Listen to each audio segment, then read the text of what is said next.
बे समाव मोनसे गोनां खौरांखौ मिथिहोनो सिगांदों।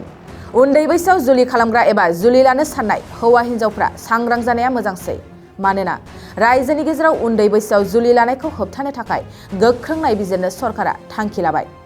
आसाम सरकारनि केबिनेटआव मैया बे गोनां थांखिखौ लादों। दिसपुरनि जनता भवनाव आसाम सरकारनि केबिनेटआव रायजोआव उन्दै बैसोआव जुलि लानायखौ होबथानो गोनांथारै सावरायदों। सरकारनि थांखि लानाया बेनोदि हिन्जावसानि बैसो 14 बोसोरनिफ्राय 18 बोसोरनि गेजेराव उन्दै बैसो जुलि होबथा आयेन 2006 नि सिङाव जायखिजाया सुबुङानो केस खालामनो हागोन। अदेबानि पस्क' आयेननि सिङाव थोंजों हौवाखौ हमनाय जागोन। गिबि मन्त्रि हिमन्त बिश्व शर्मायाबो रायजोनि गेजेराव उन्दै बैसोआव हौवा हिन्जावनि जुलि खालामनायखौ होबथानायनि गोख्रों बाथ्रा बुंदों। बिथाङा बुंदों, आयेननि बारगा हौवा हिन्जाव जुलि खालामग्राखौ थोंजों पस्क' आयेननि सिङाव हमनाय जागोन।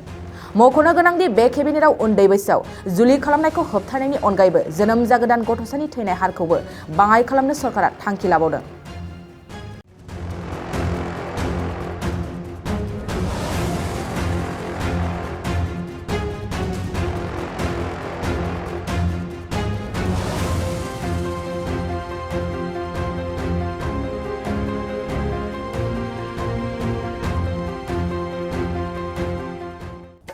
गोसो गुदुं गलादारफोरनि थाखाय मोनसे मोजां खौरां।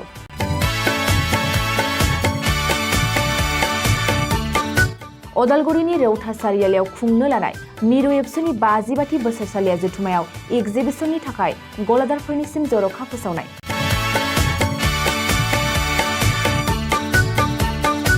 फैगौ 2023 मायथाइनि 26, 27, 28 आरो 29 जानुवारियाव खुंनो लानाय मिरु एबसुनि बोसोरसालिया जथुम्मायावनो बायदि रोखोमनि मुवा बेसादफोरखौ दिन्थिफुंगोन एगजिबिसन।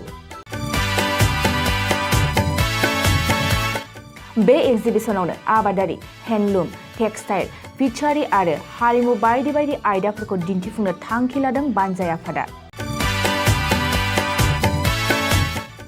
बेनिखायनो गोसो गुदुं सुबुं एबा गलादारफोरा एगजिबिसनाव गला हाफैनो हागोन आरो गला होनायनि सोमोन्दै आबुं बाथ्राखौ मिथिनोब्ला नैबे मबाइल नम्बर 9365245137 आव थोंजों सुलाद लानो हागोन।